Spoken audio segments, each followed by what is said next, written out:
Good day guys, welcome to the review of the Razer Abyssus mouse.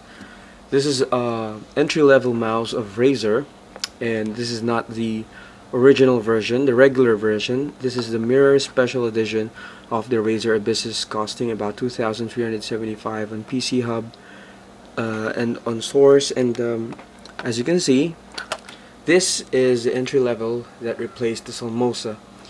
First off, the Salmosa features 1800 dpi 3G infrared sensor, while the Abyssus features a 3.5G 3500 dpi sensor. On the Abyssus, we can see that, similar to the Salmosa, it has the on-the-fly switching, although it's awkwardly positioned below the mouse. So if you are trying to change your DPI settings in game, you have to flip it over and switch. Another thing about this mouse is that the switches are quite flimsy. They are thin, as you can see, and they have the tendency to break if you switch them quite often. And it's not a good feature, because for that amount of money you pay, you get that kind of switching. It makes it unworthy. Also, we have here in the switches, we have only three options: 1 to the 450 dpi, 1800, and 3500, which is kind of a downer if you're switching from 1800 to 3500. That with a large gap, they should have put at least 800 to 2000 or 2600 or whatever. Yeah, but too less of an option. And the Ultrapolling is only 125 megahertz and 1 gigahertz for the response time. Basically, it's like asking for the 8 millisecond versus the 1 millisecond response time, which is useful for most of you guys. Anyway, we also have the feet. The feet are Teflon, I guess, but they do not feel as glidey as the Salmosa, as the Death Adder, and as the Imperator, because it somehow is not that smooth. I am using a Razer Abyssus speed side in order for me to feel the glide being smooth and all. But without the Vespula, or maybe if I flip it into the control side, it will have a little feeling that it's not really gliding that well. Also, we have here the ambidextrous design. This is for both left and right-handed people.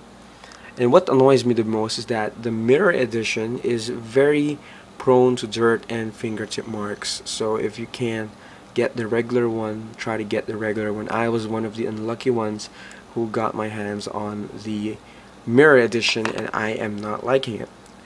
Another thing with the mouse is that the light, you cannot switch it off. It's there forever, so you just have to bear with it. It doesn't bother me though, but for some it might. Now for the good features of the mouse comes with a non-tangle cord. It's unbraided, by the way, as you can see here. It's not braided. The scroll wheel, it's a little catchy. If you are used to having a Salmosa, then this won't be a problem for you. Also, the weight, it's very light.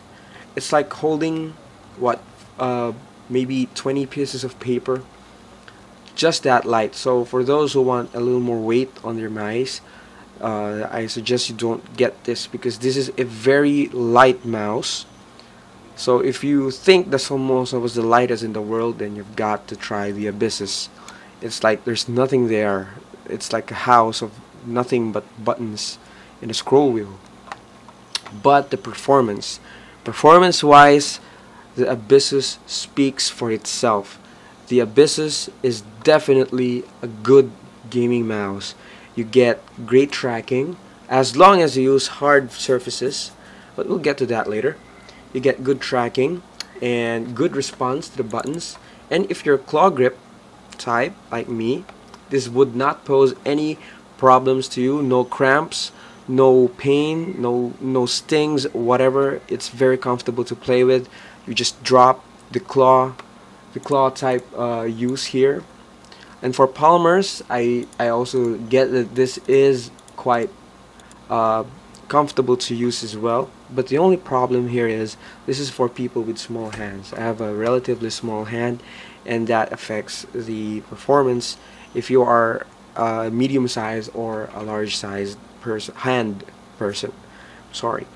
So performance wise, I say it's very efficient. It's very powerful. The sensitivity rating, if you download the software already, you can adjust it. It's very how should I put this, it's very nice to have this kind of mouse. It's super lightweight, and the control is just awesome. The tracking and everything, it just blows me away. But as I've said, the hardware does not feel that good. It does not feel expensive at all. It feels very flimsy.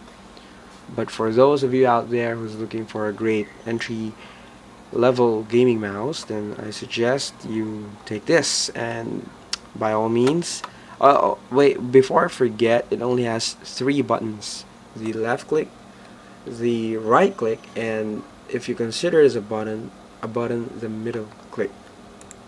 So that's it. Thank you very much for watching, and I hope you guys out there will check out the new Razer Abyssus mouse, and see you again.